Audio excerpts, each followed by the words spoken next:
2 million pesos sa bawat taping day. Ito ang bayad kay Coco Martin bilang bida at direktor sa #1 TV series sa bansa, ang FPJ Batang Quiapo.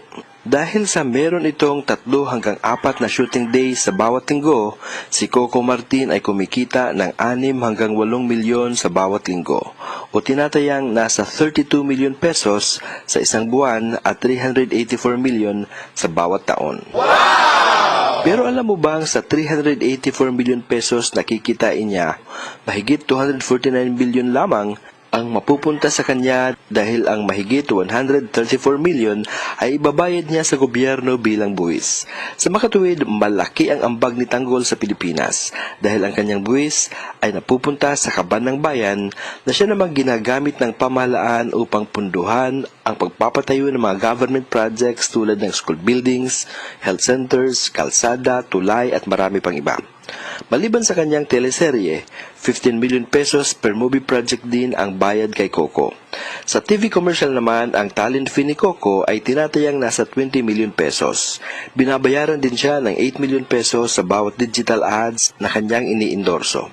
Ang kanyang talent fee naman sa mga print ads, magazine, newspapers at billboards ay tinatayang nasa 12 billion pesos. Kumikita si Coco sa mga brand collaborations, out-of-town shows at personal businesses. Kaya naman hindi nakakagulat na ang net worth ni Coco Martin ay tinatayang nasa 800 million pesos. Wow! Si Coco Martin o Rodel Luis Naciancino sa tunay na buhay ay isang kilalang aktor, producer at direktor sa industriya ng pelikula sa telebisyon sa Pilipinas. Ipinanganak siya noong November 1, 1981 sa Novaliches, Quezon City. Nagsimula si Coco sa industriya ng showbiz bilang isang independent film actor at unang nakilala sa ilalim ng pangalan na Coco Martin sa mundo ng pelikula. And sabi ko, bakit Coco Martin? Kasi daw, that time, kasikatan ni Ricky Martin sa ni Coco Lee. Sabi ko, parang pinagtripan lang ako, parang gano'n. Wow, mga singer pala ang pinag sa'yo. Ang kanyang pangalan ay sumikat ng husto sa pagganap niya sa mga teleserye kabilang ang mga proyektong tulad ng Tayong Dalawa noong 2009 at Minsan Lang Kitang Iibigin noong 2011. Isa sa mga pinakamahalagang bahagi ng kanyang karera ay ang pagganap niya bilang SPO2 Ricardo Dalisay sa teleseryeng FPJ's Ang Probinsyano na naging pambansang paborito at matagumpay sa TV ratings. Bukod sa pagganap, naging aktibo din si Coco sa likod ng kamera. Itinatag niya ang film production company na tinatawag niyang Coco Martin Productions, kung saan naging bahagi siya sa mga produksyon at paglikha ng iba't ibang proyekto.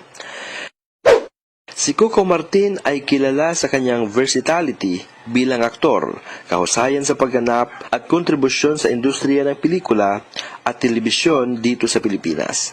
Isa siya sa mga nangungunang artista sa bansa at ang kanyang pangalan ay naging synonymous sa matagumpay na karera sa showbiz. Ang kanyang unang pagganap sa pelikula ay nagsimula sa industriya ng independent films o indie films. Siya ay nakilala sa ilang pelikulang indie na nagtagumpay sa iba't ibang international film festivals. Isa sa mga unang indie films na sumikat si Coco Martin ay ang pelikulang Masahista noong 2005 na idinrehe ni Brillante Mendoza. Sa pelikulang ito, gumanap siya bilang isang masahista na nagtatrabaho sa isang spa sa Pampanga. Ang masahista ay kilala sa pagtalima sa iba't ibang aspeto ng kanyang karakter at ang pagtanggap nito sa maraming parangal mula sa iba't ibang film festivals kabilang na ang Cannes Film Festival. Ang tagumpay ni Coco Martin sa masahista ang naging pangunahing daan para siya ay mapansin at mabigyan ng iba't ibang oportunidad sa industriya ng pelikula at telebisyon. Ang pinaka-significant na bahagi ng kanyang karera ay ang pagganap niya bilang SPO2 Ricardo Dalisay sa pinakamatagumpay, pinakamahabang tumakbo at pinakapopular na teleserye sa Pilipinas na Ang Probinsyano. Ang kanyang karakter sa serye ay nagkaroon ng malaking impact at nagbigay daan para siya ituring na action drama king.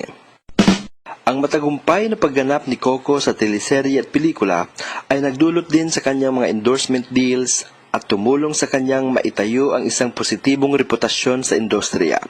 Ang tagumpay ni Coco ay nagmula sa kanyang dedikasyon, talento sa pagganap at kakayahan na magbigay buhay sa iba't ibang karakter. Ang kanyang pagsisikap at ang kanyang kontribusyon sa industriya ng pelikula at telebisyon ay nagtulak sa kanya na maging isa sa kinikilalang artista sa Pilipinas. Pero alam mo bang si Coco Martin ay lumaki sa isang pamilyang mayroong simpleng pamumuhay. Nakaranas siya ng mga pangangailangan at hamon sa buhay na nagbukas sa kanyang mata sa realidad ng kahirapan. Sa kabila ng kahirapan, nagsikap si Coco sa kanyang pag-aaral. Siya ay nagtapos sa kursong Hotel and Restaurant Management sa National College of Business and Arts o NCBA sa Fairview, Quezon City. Upang suportahan ang kanyang pamilya at matustusan ang kanyang pangangailangan, nagtrabaho si Coco sa ibang bansa.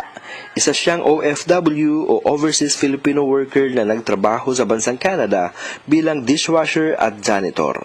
Dahil sa mga karanasan niya sa ibang bansa, naging masigla at determinado si Coco na baguhin ang kanyang kapalaran. Ang kanyang mga paghihirap at pagtatrabaho sa ibang bansa ay nagbigay sa kanya ng inspirasyon na makamtan ang kanyang pangarap. Ang mga ito ay ilan lamang sa mga yugto ng buhay ni Coco Martin bago siya naging isang sikat na artista. Kasalukuyang magkarelasyon si Coco at Julia Montes. Umamin ang dalawa at napag-alaman na mahigit 12 taon na silang mayroong pribadong ugnayan. Sa dami ng naging kontribusyon ni Coco sa industriya ng entertainment sa Pilipinas at sa dami ng kanyang mga natulungan, si Coco na nga kaya ang pumalit sa trono ni FPJ? Ano sa palagay mo? Aabangan namin ang iyong suwestyon sa comment section dito.